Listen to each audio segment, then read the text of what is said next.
ତ ଆସିଗଲାଣି ଏବଂ କେवल मौसुमी ऋतु रे वर्षा विषय नुह ओडिशा रे प्रत्येक वर्ष सबु प्रकार प्राकृतिक विपर्यर आम सामना करिताउ एवं सेतिपई स्वाभाविक भाव में विपर्य परिचालना कमिटी राज्य सरकार से 365 दिन प्रस्तुत थाए 7/24 प्रस्तुति थाए आमर गतकाली प्रबल वर्षा होईची मयूरभंज एवं बालेश्वर जिले में एवं विपद संकेत पाखापाखि हेलानी सुवर्णरेखा एवं बुढ़ा बलंग जारजा नदी रे मध्य प्रबल पानी फल पाखपाख अंचल और बुढ़ी अंचल रे परिणत हेलानी से क्रम प्रकृति में असुविधा हुए कौन जे एपटे उपर मुंडरे वर्षा एपटे तल मुंडरे वर्षा झारखंड रो गोटे बंध सेटा संपूर्ण हो पारि नाही जा फल झारखंड मध्य बड़का पानी आसिक बुढ़ा बलंग एवं अन्य नदी मान संगे मिसिकरी बन्या परिस्थिति को आहरी गंभीर कर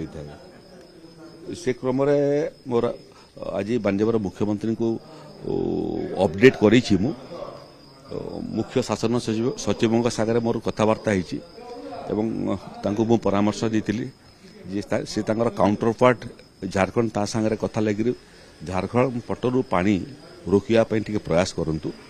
तेणु मुख्य शासन सचिव झारखंड सरकार सागर कथा लगी मोर विभाग एसीएस रेवेन्यू से झारखंड जल संपद विभाग एवं राजस्व विभाग अधिकारी संगे संपर्क में अछंती एवं ओडिशार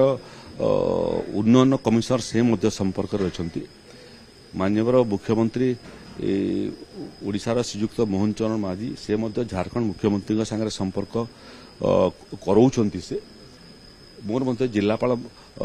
संगे मयूरभंज एवं बालेश्वर कथबार्ता होती परिस्थिति नियंत्रणाधीन अच्छी किंतु पाणीपाग रिपोर्ट जहाँ आज राति प्रबल प्रबलतर वर्षा हो पारे उभय जिलापाल को आम संपूर्ण क्षमता देइछु जे कौनसी विषय रे कौनसी खर्च से माने करि पारिबे सुखिला खाद्य जोगेबा तार संगरे संगरे रंधा खाद्य जोगेबा एवं जो घर क्षतिग्रस्त होउची सेतिरे पॉलिथीन जोगेबा पर्याप्त परिमाण रो पॉलिथीन जोगेबा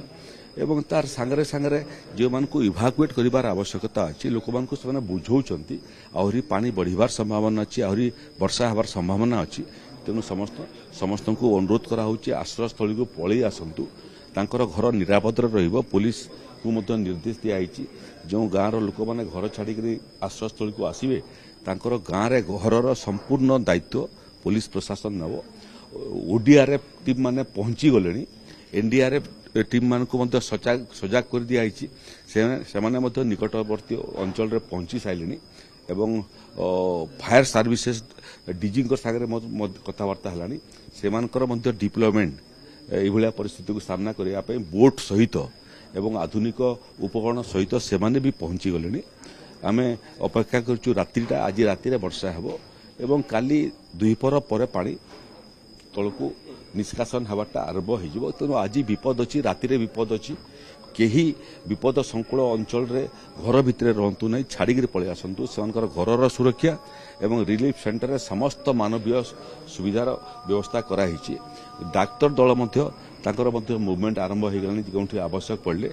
बन्या समय साप कामुड़ा गोटे बड़ विषय साप कामुड़ार औषध पर्याप्त परिमाण पीएससीएच रे गच्छित रखाई आगु तेणु केवे कौन जगार जदि सर्प दंशन करे तुरंत निकटतम पीएससीएच को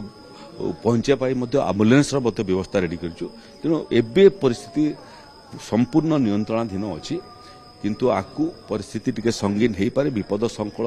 उपरे बुढ़ा बलंग एवं बैतरणी नदी पानी बढ़ी पारे एवं एपटे हीराकुद बंध कथा भी चीफ इंजीनियर सागर मु कथा लगुली सेठी गेट सब बंद अच्छी किंतु नराज रे वर्षा कारण जलपतन वृद्धि पाई ई नदीर मध्य जलपतन ठीक ठाक अच्छी विशेष किसी प्रभावित नहीं बाकी नदी सब ठीक अच्छी ये बालेश्वर मयूरभंज ଏବଂ ଆଜି କେନ୍ଦୁଝରରେ ମଧ୍ୟ ବର୍ଷା ହେବାର ସମ୍ଭାବନା ଅଛି। କେନ୍ଦୁଝରବାସୀକୁ ମଧ୍ୟ ଆମେ ସତର୍କ କରିଦେବା ପାଇଁ ଚାହୁଁଛୁ। ସତର୍କ ରୁହନ୍ତୁ, ପ୍ରଶାସନ ସାଙ୍ଗେ ସହଯୋଗ କରନ୍ତୁ। ସମସ୍ତ ସୁବିଧା ସୁଯୋଗ ଯୋଗାଇ ଦେବା ପାଇଁ ରାଜସ୍ୱ ଏବଂ ବିପର୍ଯ୍ୟୟ ପରିଚାଳନା ବିଭାଗ ପ୍ରସ୍ତୁତ ଅଛି। ଆଜି 4ଟା ବେଳେ ମଧ୍ୟ ଜିଲ୍ଲାପାଳ ସମ୍ବଲପୁର ଜିଲ୍ଲାପାଳଙ୍କର ଓସମାନ କକ୍ଷରେ ଗୋଟେ ଭିସି ଡାକିଛି ମୁଁ, ଯେଉଁଥିରେ ଏସିଏସ୍ ରେଭିନ୍ୟୁ ରହିବେ, ବିପର୍ଯ୍ୟୟ ପରିଚାଳନା ବିଭାଗର ଅଧିକାରୀମାନେ ରହିବେ ଏବଂ ତାର ସାଙ୍ଗରେ ସାଙ୍ଗରେ ଜିଲ୍ଲାପାଳ କେନ୍ଦୁଝର, ମୟୂରଭଞ୍ଜ ଏବଂ ବାଲେଶ୍ୱର ସେମାନେ ମଧ୍ୟ ରହିବେ। ସେମାନଙ୍କୁ ମଧ୍ୟ କହିଛି ଯେ ଓସମାନରେ ଆଟେଣ୍ଡ କରିବା ପାଇଁ ନିଜର କାର୍ଯ୍ୟାଳୟକୁ ସେମାନଙ୍କର ଆସିବାର ଦରକାର ନାହିଁ। ମୋବାଇଲରେ ଯେଉଁ ଜାଗାରେ ଥିବେ ସେହି ଜାଗାରୁ କଥା ଲାଗିବେ, ସ୍ପଟ୍ରେ ରୁହନ୍ତୁ, ଲୋକଙ୍କ ସାଙ୍ଗରେ ରୁହନ୍ତୁ, ଲୋକଙ୍କର ଦୁର୍ଦ୍ଦଶାର ସମାଧାନ କରନ୍ତୁ, ଯାହା ଆବଶ୍ୟକ ପଡ଼ୁଛି ପଦକ୍ଷେପ ନିଅନ୍ତୁ। ପରବର୍ତ୍ତୀ ଅବସ୍ଥାରେ ଯଦି ତାଙ୍କର ସେ ମାନେ ଅନୁମୋଦିତ ନଥିବେ, ପୋଷ୍ଟ ଫ୍ୟାକ୍ଟୋ ଆପ୍ରୁଭାଲ ଆମେ ପ୍ରଦେଶ ତରଫରୁ କରିଦେବୁ। ତେଣୁ ସମସ୍ତ ଅଧିକାରକୁ ଆମେ ଯାହା ଆବଶ୍ୟକ ସବୁ କରିବା ପାଇଁ